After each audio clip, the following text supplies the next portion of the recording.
Apple has just announced the new MacMini, which is ultra small compared to the previous generation. This computer is targeted for people who want to save a lot of space, or even for people who want to use a Mac but don't want to spend that much money. And since it has no built-in screen and is very compact, it is probably the cheapest option to start using Mac. Also, it has enough power because it integrates the M4 or also M4 Pro processor.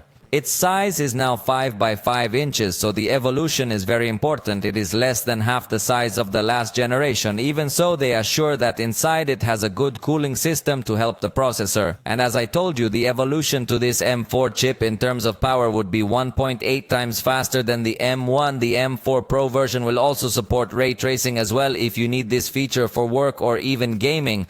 Although the gaming catalog on Mac, is not that wide yet, it will also support Thunderbolt 5.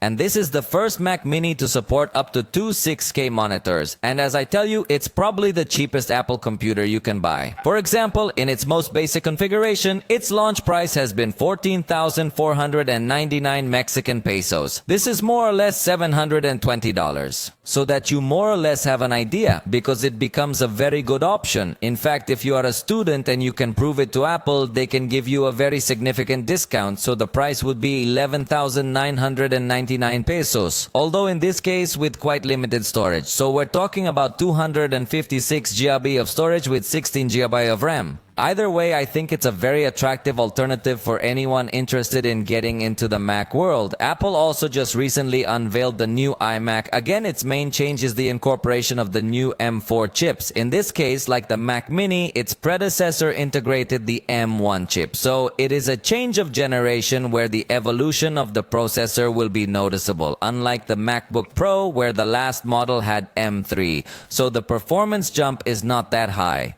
But in this case, it is. Remember that this is an all-in-one computer with a very nice design in a very large palette of colors, also with a very slim design. According to Apple figures, thanks to the addition of this M4 chip, the iMac will be 1.7 times faster in everyday tasks and 2.1 times more speed in more intense work, like editing some photographs, video, or video games. Where there will be a much bigger evolution will be in everything that has to do with artificial intelligence, because it has 3 times more capabilities than the previous version with M1.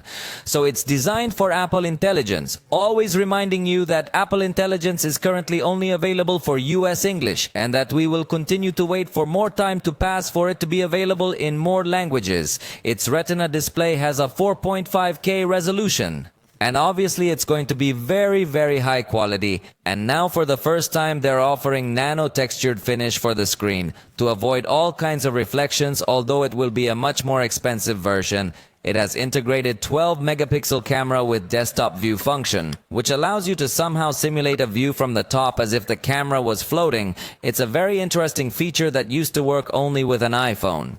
But now from the built-in camera it has these capabilities, which is very remarkable. It also has tremendous microphones and tremendous speakers. It includes 4 USB-C Thunderbolt 4 ports to provide good transfer speeds, and it supports up to 2 external 6K monitors. As I told you, it's available in different colors, and the price of the simplest version announced for Mexico is 31,999 pesos. That's almost $1,600. Of course, there will be more advanced configurations with more cores, more storage, and more of everything. The pre-sale has already started in the United States, and in Mexico, the pre-sale will be available starting November 5th.